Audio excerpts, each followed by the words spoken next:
Apakah kamu percaya bahwa tidak semua tempat yang kamu lihat benar-benar ada?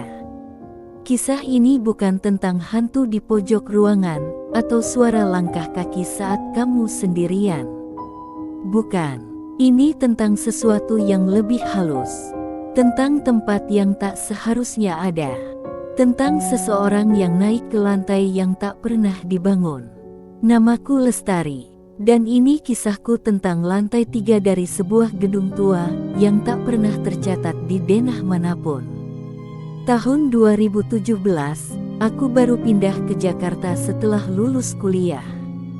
Pekerjaan pertamaku adalah asisten peneliti di sebuah lembaga swasta yang membuatku harus sering lembur di kantor. Gedung tempatku bekerja bukan gedung pencakar langit, hanya gedung kecil tua yang katanya 3 lantai, meski yang dipakai hanya 2. Di lantai dasar ada resepsionis dan ruang kerja, lantai 2 untuk arsip dan beberapa ruangan rapat. Tapi, yang membuatku penasaran sejak awal adalah lift yang punya tombol nomor 3, tapi selalu mati.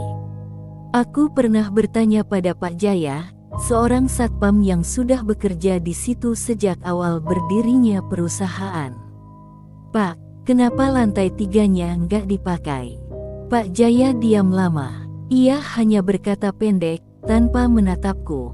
Sudah ditutup lama Mbak, dan sejak malam itu, aku mulai memperhatikan bahwa gedung ini seperti menyembunyikan sesuatu. Pernah satu malam, aku lembur hingga lewat tengah malam. Gedung sudah sepi, lampu sebagian mati. Aku duduk sendirian di ruang kerja sambil mengetik laporan. Tiba-tiba terdengar suara, duk, duk, duk. Suara seperti benda berat jatuh di atas plafon. Aku menahan napas. Gedung ini cuma 2 lantai. Jadi, suara itu berasal dari atas mana? Aku keluar ruangan, menatap langit-langit koridor. Suara itu berhenti. Tapi saat aku kembali ke meja, ku dengar samar-samar. Tok, tok, tok.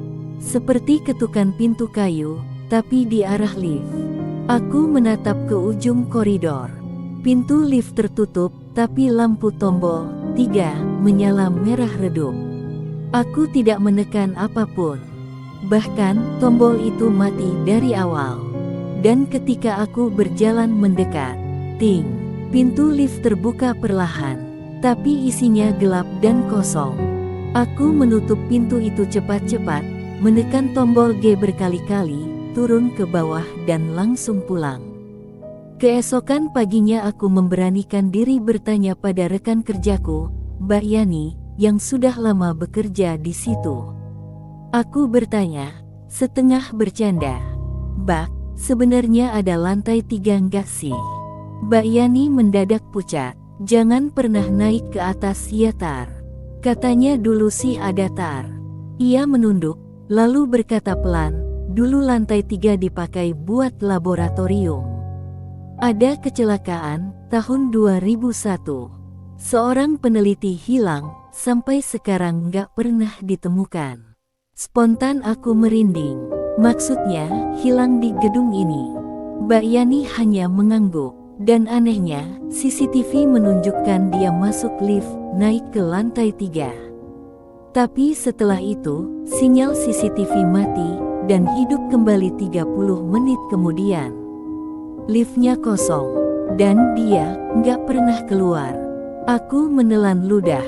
Sejak saat itu, gedung dikunci. Lantai 3 disegel, bahkan tangga ke atas ditutup rapat. Tapi anehnya lift tombol nomor 3 terkadang masih hidup. Rasa penasaranku makin besar. Suatu malam, aku memutuskan untuk mencoba. Entah karena berani atau bodoh. Jam 1.12 dini hari. Gedung sepi. Hujan deras di luar. Aku menunggu di depan lift. Tombol 3 masih mati. Tapi aku membawa senter dan ponsel dalam genggaman. Kubuka panel kecil lift dengan penjepit kertas dan menekan tombol 3 dari dalam panel teknisi. Lampu 3 menyala. dan pintu lift tertutup perlahan. Seketika, aku merasa ada yang menahan napas di belakangku. Tapi saat menoleh, tak ada siapa-siapa. Lift bergerak ke atas, perlahan.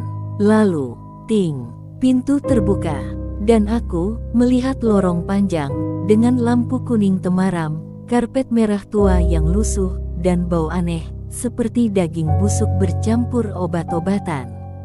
Lantai 3-nya ada, tapi seperti ada di dunia lain. Aku melangkah masuk dan lift menutup sendiri. Saat itu, jam di ponselku menunjukkan pukul 1.14. Di lorong itu, aku melihat banyak pintu kayu tua. Semua bernomor, tapi bukan angka biasa. 2B, 3N, R4. Aku coba membuka salah satunya tapi kosong. Hanya ada ranjang berkarat dan bercak darah kering di lantai. Pintu kedua terkunci. Pintu ketiga, ada suara. Tolong. Aku merinding. Kudekati perlahan. Lalu suara itu mengeras. Tolong, aku masih di sini. Aku mundur cepat, tidak jadi membuka. Lalu kulihat sebuah pintu terbuka sendiri, perlahan. Di dalam, ada sebuah meja, dan foto tua. Foto seseorang yang mengenakan jas putih, mirip pakaian peneliti. Tapi wajahnya dicoret tinta hitam. Di dinding, ada tulisan dengan darah. Yang naik, tak semua bisa turun. Seketika aku panik, lari ke arah lift dan mencarinya. Tapi, lift sudah hilang. Yang tersisa hanya dinding tembok. Aku coba melihat ponselku. Jam masih menunjukkan pukul 1.14. Tak berubah. Aku berteriak sekencang yang aku bisa, berharap ada seseorang yang bisa mendengar. Menggedor tembok, mencari jalan. Tapi aku tersadar lorong itu telah berubah bentuk, memutar, dan tak berujung. Di saat aku merasa putus asa entah bagaimana akhirnya aku menemukan pintu lift kembali, pintunya terbuka, dan aku segera berlari masuk. Kutekan tombol G. Lift bergetar. Lampu dalam lift berkedip mati sebentar. Lalu hidup kembali. Saat pintu terbuka, aku langsung keluar. Namun, suasana gedung terasa berbeda. Lampu menyala terang, seperti pagi hari. Aku lihat jam, pukul 1.45. Berarti sudah 30 menit aku berada di lantai 3. Aku turun ke lantai dasar, kulihat meja resepsionis kosong. Ruangan hening. Lalu aku melihat sesuatu yang membuatku tercengang. Di dinding dekat resepsionis, tergantung foto staf. Ada satu wajah yang sangat familiar. Itu aku, tapi fotoku sudah buram. Tertutup debu, dan label namaku sudah pudar. Dan di bawahnya, ada tulisan kecil. Dihilangkan dari sistem, dan status tidak ditemukan. Sejak malam itu, aku tidak pernah kembali ke sana. Tidak pernah mencoba mencari penjelasan. Karena kadang, bukan jawaban yang akan kamu temukan, tapi keberadaan yang hilang. Dan jika suatu hari, kau menemukan lift dengan tombol lantai yang tak dikenal, jangan pernah naik, karena yang kau temui di atas mungkin adalah versimu yang tak pernah kembali. Ting, kalau kamu berada di depanku saat ini, dan aku bilang, aku belum pernah benar-benar turun dari lantai 3 itu, apa kamu akan percaya? Atau kamu pikir kamu masih berbicara dengan Lestari?